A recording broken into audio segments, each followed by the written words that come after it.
नमस्कार साथियों, वेदांत learning point में आप सभी का फिर से हार्दिक स्वागत एवं अभिनंदन करती हूँ।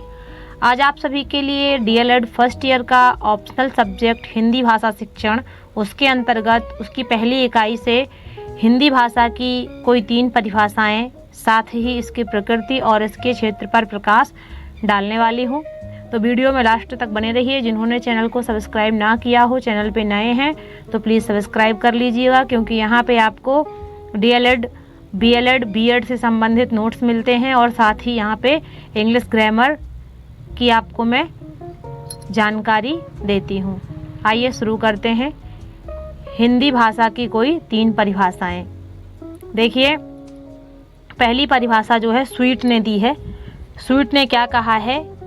कई बार ये परिभाषा दे देंगे और पूछेंगे यह किसने कहा है, तो बहुविकल्पी में आ सकता है, आता है तो आप स्वीट के अनुसार कर देंगे। स्वीट के अनुसार क्या है? भाषा स्वर एवं ध्वनि के द्वारा विचारों का अभिव्यक्तिकरण है। इन्होंने कहा कि भाषा जो है, जो स्वर होते हैं, अब हम लोग जो बातें करते हैं वो अपना स्वर होता है, बोलना होता है, और ध्वनि जो ध्वनि करते हैं, स्वर को ध्वनि के साथ जो बोलते हैं उसके अपने क्या करते हैं? विचारों का आदान प्रदान करते हैं, एक दूसरे से अपने विचारों को कहते हैं। अभिव्यक्तिकरण होता है अपनी बात को कहना, अभिव्यक्तिकरण है, यानी कि भाषा स्वर और ध्वनियों के द्वारा विचारों का अभिव्यक्तिकरण है। ठीक है। और अगली परिभाषा दी है बाबूराम सक्सेना जी ने। तो डॉक्टर बाबूराम सक्सेना जी क्या लिखते हैं कि जिन ध्वनि चिन्हों द्वारा मनुष्य, थोड़ा सा मिसमैच हो गया ये टाइपिंग में, मनुष्य परस्पर विचार विनिमय करता है उसको समष्टि रूप से भाषा कहते हैं। इन्होंने कहा कि भाषा कैसे कहते हैं कि जिन ध्वनि चिन्हों द्वारा, जो ध्वनियाँ बोलते हैं हम लोग निकालते हैं, अ आ ए उ या क ख ग, एक तरीके से ध्वनि तो निकाल रहे हैं। ध्वनि के चिन्ह होते हैं, चिन्ह यानी का चिन्ह हो गया, एक का ख, चिन्हों द्वारा मनुष्य जो परस्पर विचार विनिमय, परस्पर मतलब एक दूसरे के साथ, विचार विनिमय मतलब अपने बातों को कहना, उसको क्या कहा जाता है? समष्टि रूप से भाषा कहते हैं। ठीक है। अपने विचारों को एक दूसरे के साथ आदान प्रदान करना ही भाषा होती है। ठीक है।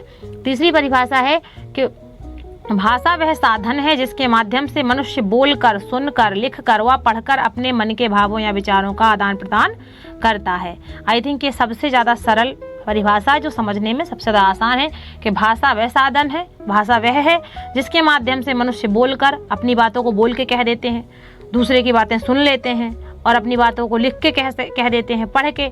इन सब तरीकों से अपने मन के भाव या विचारों का आदान प्रदान, आदान प्रदान का मतलब आदान होता है सुनना, प्रदान होता है सुनाना, मतलब आदान का मतलब आना, प्रदान का मतलब जाना। ठीक है। तो एक दूसरे के विचारों का आदान प्रदान किया करते हैं। ठीक है। ये तो होगी भाषा की परिभाषा। अगला प्रश्न है कि भाषा की प्रकृति एवं क्षेत्र पर प्रकाश डालिए। ये क्वेश्चन आते हैं। भाषा की प्रकृति देखते हैं क्या है। भाषा जो है एक सामाजिक वस्तु है। ये भाषा की प्रकृति है। भाषा कैसी है? सामाजिक है, यानी कि समाज के द्वारा बोली जाती है। तो भाषा क्या है? सामाजिक है। कोई सुनने वाला नहीं होगा तो भाषा कुछ होगी नहीं। वो सुनता कौन है? समाज। 4-6 लोग इकट्ठे हो जाएं, उसी समाज बन जाता है। तो सामाजिक वस्तु है।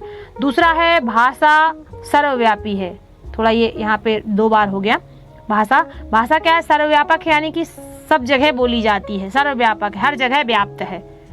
तीसरा है भाषा अर्जित वस्तु अर्जन अनुकरण द्वारा होता है। भाषा जो है अर्जित वस्तु होती है, यानी कि सीखी जाती है, और इसका अर्जन अनुकरण के द्वारा, यानी कि दूसरे को सुनकर होता है। जब बच्चा छोटा होता है, बच्चा पैदा हुआ होता है, उसके बाद धीरे धीरे बड़ा होता है, तो किसका अनुकरण करता है? माँ का।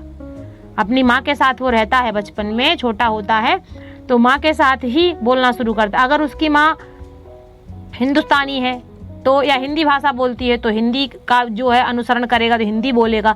मराठी बोलती है तो मराठी बोलेगा।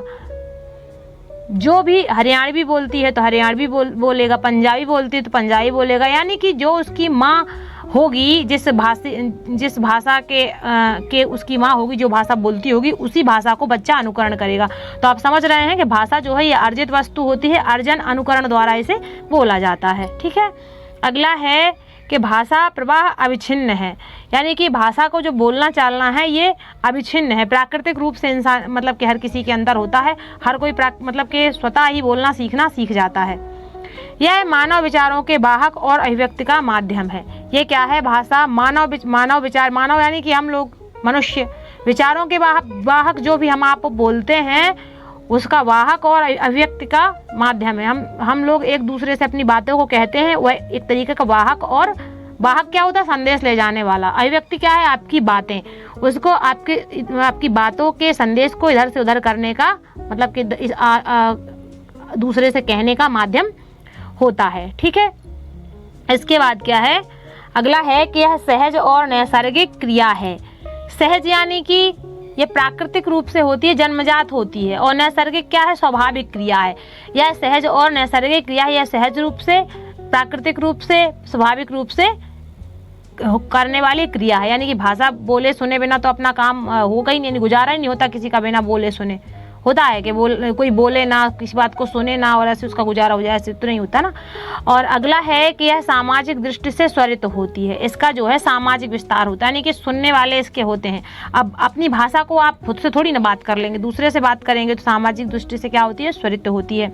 क्या है अगला? भाषा लिखित और मौखिक दोनों प्रकार की होती है। भाषा को हम लिख भी सकते हैं, बोल भी सकते हैं, सुन भी सकते हैं, तो लिखित भी होती है, मौखिक भी होती है। जो हम लिख के दूसरों तक अपनी बात पहुंचाते हैं वो लिखित हो गया, और जिसे मौखिक बोल के अपनी बात को दूसरे की ओर पहुंचाते हैं, दूसरे से कहते हैं, ये मौखिक हो गया।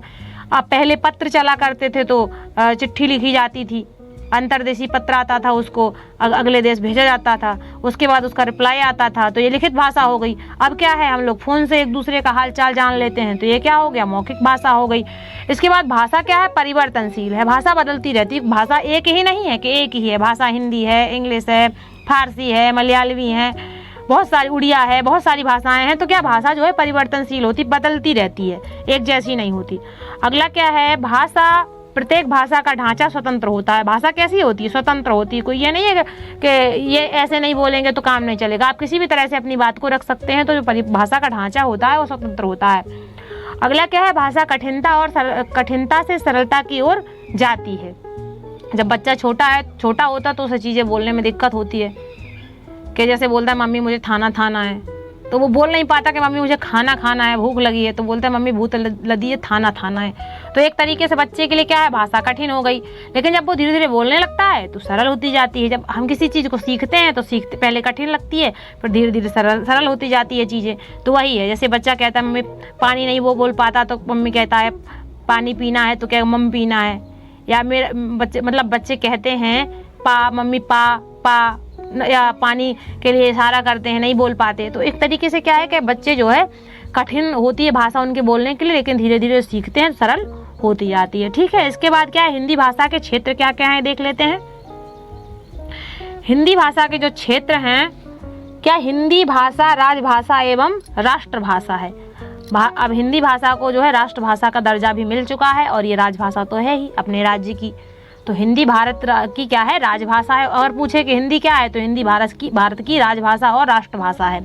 राष्ट्रभाषा से आशय उस भाषा से है जो किसी राष्ट्र के एक बड़े भूभाग या जनसंख्या के बड़े भूभाग द्वारा बोली जाती है। बड़ा भूभाग मतलब एक बहुत बड़ा क्षेत्र, जैसे कि उत्तर प्रदेश हो गया, मध्य प्रदेश हो गया, गुजरात हो गया, यहाँ हिंदी भाषा अक्सर बोली जाती है। तो भारत का एक बड़ा भूभाग, भू मतलब जमीन, भाग यानी कि हिस्सा, जितना भी आपकी पृथ्वी का हिस्सा है काफ़ी ज़्यादा, और जनसंख्या जितने लोग रहते हैं बहुत सारे लोगों के द्वारा ये भाषा बोली जाती है।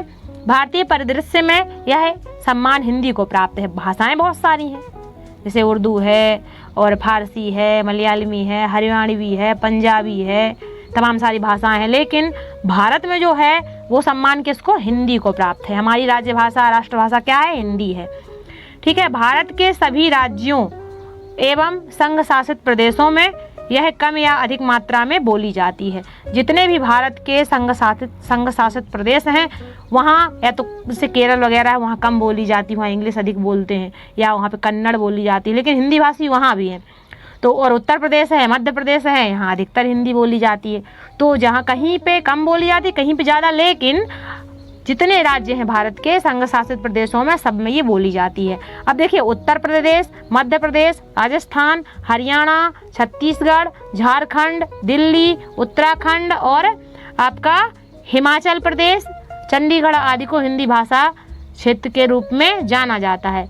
ये सबसे महत्वपूर्ण आपके लिए क्वेश्चन हो गया कि क्षेत्र अगर नॉर्मली पूछे हिंदी भाषा के क्षेत्र क्या है एक नंबर में, तो आप बता देंगे उत्तर प्रदेश, मध्य प्रदेश, क्षेत्र यानी कि किन किन जगहों पे बोली जाती है, कौन कौन सी जगह ऐसी हैं जहाँ पे हिंदी भाषा बोली जाती है, तो क्षेत्र हो जाते हैं। तो हिंदी भाषा का क्षेत्र कौन सा हो गया? उत्तर प्रदेश, मध्य प्रदेश और राजस्थान, हरियाणा, छत्तीसगढ़, झारखंड, दिल्ली, उत्तराखंड, हिमाचल प्रदेश, चंडीगढ़। इनमें आप लिख सकते हैं कि 1 2 3 4 5 6 7 8 9 10 ये उत्तर प्रदेश के राज्य हैं जहाँ जो कि हिंदी भाषा के क्षेत्र कहलाते हैं और इन सभी में हिंदी अधिकतर बोली जाती है और इन्हीं क्षेत्रों को हिंदी भाषी क्षेत्र के रूप में जाना जाता है। और पोस्ट अच्छी लगी हो तो इसे लाइक कीजिए और शेयर कीजिए ताकि दूसरे छात्रों को भी इसका लाभ मिल सके। आप सभी का धन्यवाद। आप सभी का दिन शुभ हो।